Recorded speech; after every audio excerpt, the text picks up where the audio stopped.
എന്താണ് പാർട്ടി നേരിടുന്ന വലിയ പ്രശ്നം? അതൊരു കാരണം മാത്രമല്ല, അലിഖിതമായ നിയമങ്ങൾ സ്വയം സൃഷ്ടിക്കപ്പെട്ട് വികലമായൊരു സിസ്റ്റം ഉള്ളിൽ രൂപപ്പെട്ടിരിക്കുകയാണ്.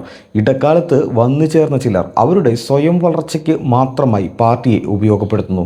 നിർഭാഗ്യവശാൽ ചിരിക്കുന്ന മുഖവും അലക്കിത്തേച്ച വസ്ത്രവും കുരുട്ടുബുദ്ധിയും കൊണ്ട് അവർ ശക്തമായ ചെയറുകൾ നേടിയെടുക്കുന്നു.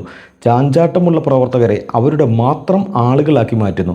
പാർട്ടിക്ക് ഉള്ളിൽ, കമ്മിറ്റികൾക്കുള്ളിൽ സ്വന്തമായി ഗ്രൂപ്പുകൾ ഉണ്ടാക്കിയെടുക്കുന്നു. സേവനമെന്നത് പുറംമോടി, അതിനപ്പുറം അവർക്ക് വേറെ ലക്ഷ്യങ്ങളുണ്ട്. കടം കയറി മുടിഞ്ഞ് ജപ്തിയുടെ വക്കിൽ നിൽക്കുന്നവർക്ക് ബാങ്കിനെ തടുത്തു നിർത്താനുള്ള പവറായിരിക്കാം ആവശ്യം. വിയർപ്പിൻ്റെ അസുഖമുള്ളവർക്ക് നിർബന്ധിത ഗുണ്ടാപ്പിരിവിന് ശക്തമായൊരു കവറേജ്. ഇല്ലീഗൽ ബിസിനസ് നടത്തുന്നവർക്ക് സമൂഹവും നിയമവും ചോദ്യം ചെയ്യാതിരിക്കാനുള്ള അധികാരത്തിൻ്റെ കോട്ടയാണ് ആവശ്യം. അവരുടെയൊക്കെ ലക്ഷ്യങ്ങളിലെത്തുവാൻ അവർ ഉപയോഗിക്കുന്നത് പാർട്ടിയിൽ അവർ നേടിയെടുത്ത ചെയറിൻ്റെ സുരക്ഷിതത്വമാണ്. ചെയ്യുന്നത് ചെറ്റത്തരമാണെന്നും ഒരിക്കൽ പിടിക്കപ്പെടും എന്നറിയാവുന്ന അവർ പാർട്ടിയുടെ നിസ്വാർത്ഥ പ്രവർത്തകരിൽ ഏറ്റവും ജനപ്രീതിയും സംഘടനാ തലത്തിൽ സമ്മതിയുമുള്ള ആളുകളുടെ പ്രിയങ്കരായി എപ്പോഴും സംശയത്തിന് ഇട കൊടുക്കാതെ സൗഹൃദം നിലനിർത്തുന്നു. പാർട്ടിയെ ബാധിച്ചിരിക്കുന്ന ഈ ക്യാൻസറിനെക്കുറിച്ച് മിക്ക പ്രവർത്തകർക്കും അറിയാം. അവരെപ്പോഴും പാടിപ്പതിഞ്ഞ ആ പാണൻ വരികൾ മൂളിക്കൊണ്ടേയിരിക്കും.